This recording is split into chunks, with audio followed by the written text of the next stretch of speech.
Hello and welcome back to the Retro Completionist. We are going back to the second generation with the Atari 2600 today. This is the first time the console has appeared on the channel. I'm assuming that most of you, if you are on this channel, already know about the Atari 2600. I'd say granddaddy of home consoles. This was released in 1982 by US Games. I don't know much about it. It's not one of the big Atari 2600 games. I assume it's either based on or at least inspired by the movie, the Paul Newman, Steve McQueen movie, but that's like a decade before this one, so I can't be too sure about that.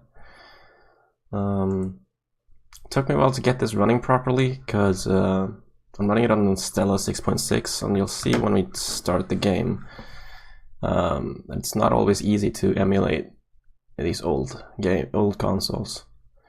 So the Towering Inferno from 1982, it has 7 game modes. 1 through 3 are single player, and 4 through 7 are 2-player. The main difference, I think, is that Game Mode 1 is just you play until you die and then you start over. Game Mode 2, if you play this and then restart, you get to continue from where you died. And Game Mode 3, I believe, is just continuous play, so you just keep playing. And then the 2-player modes are the same, just variations of that. We are going to go with Game Mode 2 because even though this is a Atari 2600 game and it's an arcade style game, there are 9 buildings with 9 floors on each building, and then it loops, I think. So we're gonna do this. We're gonna be playing for a while. I at least want to try to beat the first building. I have tried it, so I know how to play it, but it's a surprisingly difficult game. I think we'll just get started. If you're not familiar with the Atari 2600, this is it.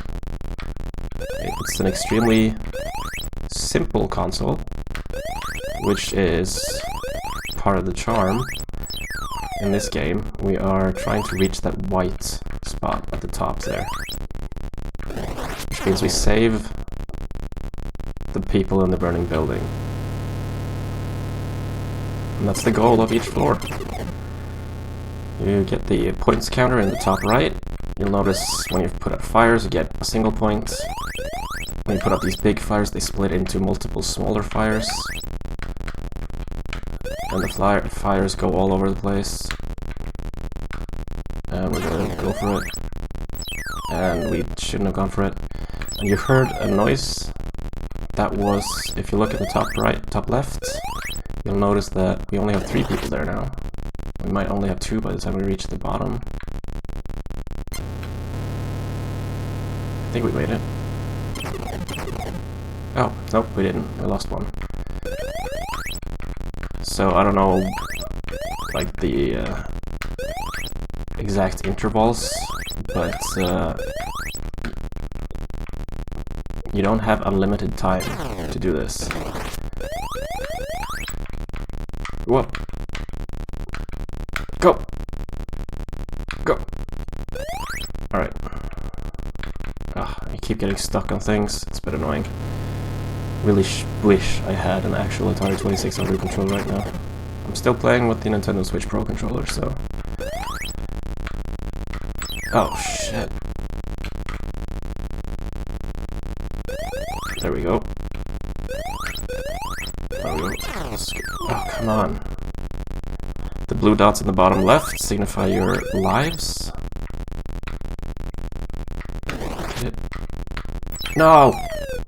And if you die after picking up the white block, you just get sent back. You can't put out fires that are in the wall, you can put them out through the wall. Let's see if that becomes relevant at any point. And if you lose all of the people in the top left, you just lose. Like, that's the end of the level. If you lose all your lives, that is also the end of the level. So you have basically 2 loss conditions. So far so good.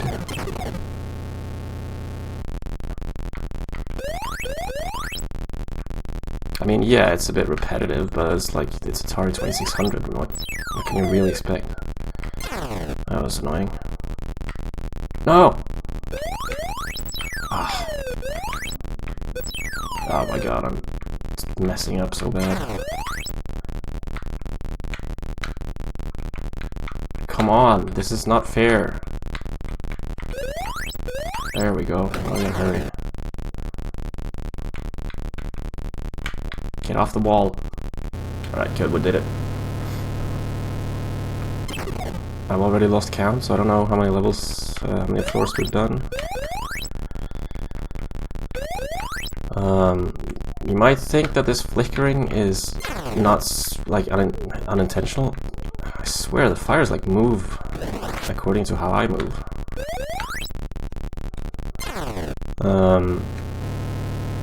It's not as bad as it can be, and I've seen this game played on original hardware. Damn it!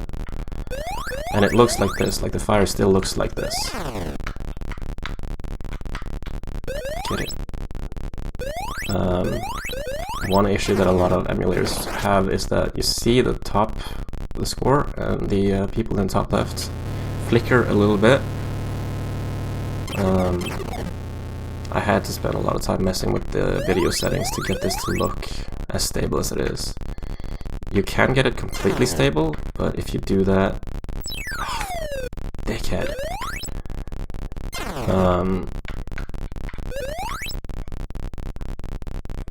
The fires will also stabilize, but they'll eventually like fill up the screen. Ah! We made it. We did the first building. First building's clear. Got the classic Atari celebration screen with the blinking colors. I should probably remember to put a flashing lights warning on this. Get!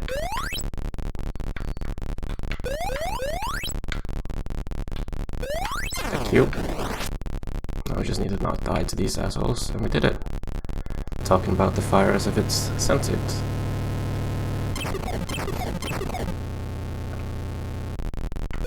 Let's see if we can finish 2 buildings.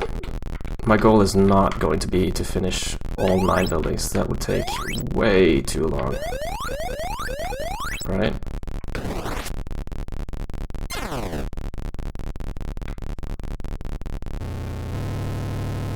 Obviously, I am too young to have played Atari 2600 games as a kid.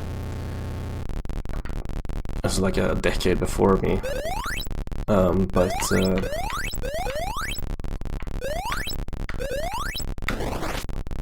I still think it's like not nostalgic, but there's something that like really appeals to me about how simple it is and the sounds of the games.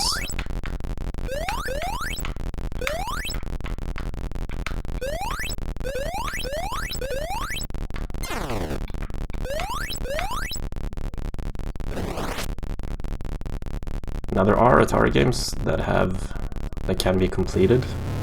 The only one I can think of right now is Adventure, which is a classic, which I hope I get at some point.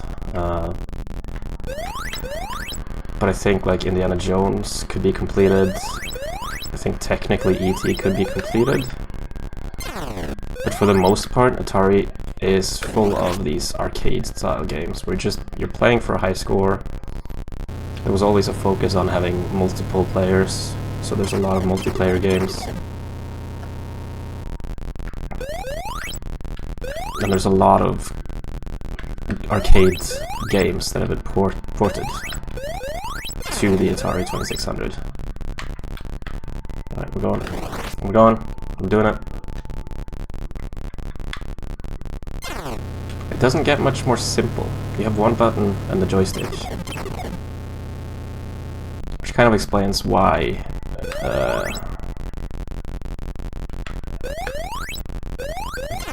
most of the games are the way they are. Oh, come on.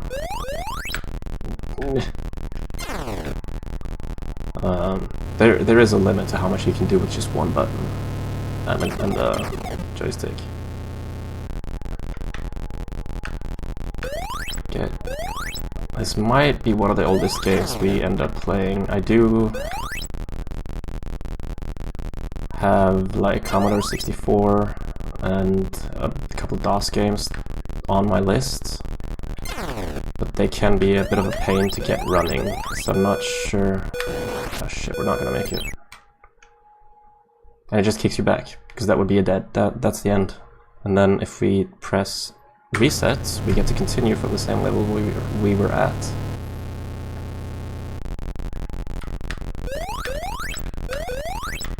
Sometimes you just, there's not much you can do, you know? I should go left here, and then...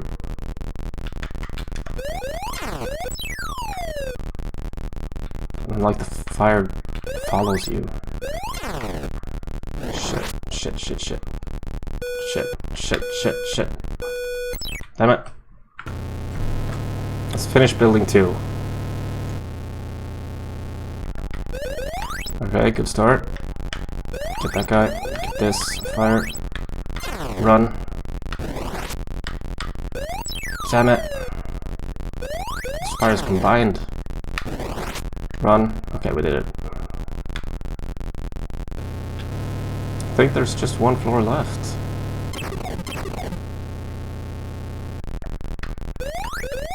Alright, good. Good start. Get through the fucking thing.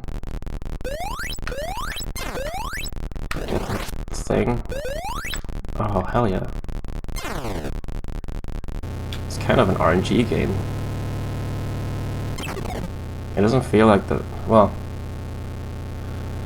It kind of feels like the fires move based on your movement to some extent, but I can't really like get a good grasp of how. Alright. Ow! Yeah, sometimes the fire just does that.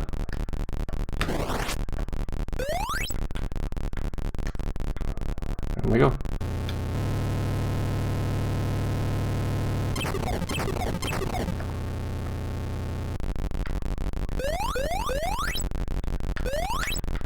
Seems like the fire seems to move more, and there seems to be more of the fire as we progress.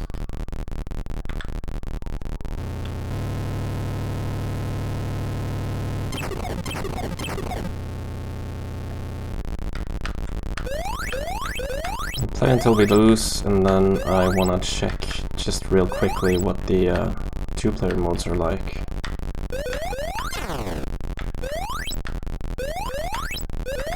Ah! Ah! Ow! Oh, Jesus. Okay, well. Check out some of the other 2-player modes. This is just normal 2-player. I assume it's alternate play. I could check this. I have the manual here. Yeah, that's alternate. They're all alternate plays. So there's really no point to checking it out.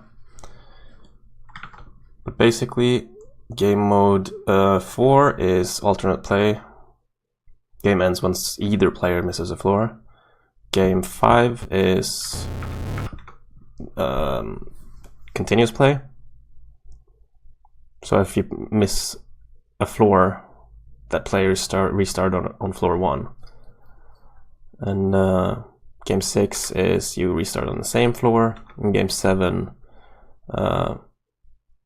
as long as one player completes a floor, you go on to the next one. So that's pretty much it. That is the Towering Inferno on the Atari 2600. It's a fun little game, but I think unless you have someone to play it with, you're gonna grow bored with it pretty fast. If you have someone to play with, I think this is amazing. There's also possibility of changing to where is it? It's one of these buttons, I think. It's one of these, I think. To set the difficulty to high or low. Let's try left difficulty A, see if that seems easier or not. I don't know what the difficulty is. I didn't change anything. It's supposed to change so that flames in walls are invisible, and that's pretty much the only difference. Yeah, this one is, so you can see the flames when they go through the walls, they disappear. So you don't know if there's a fire in that wall. Like here, for instance, see, one just came out there. So it's not a huge difference, but it would probably kill you a couple times. But yeah, that was Towering Inferno. Thanks for tuning in, and I'll see you guys in the next video.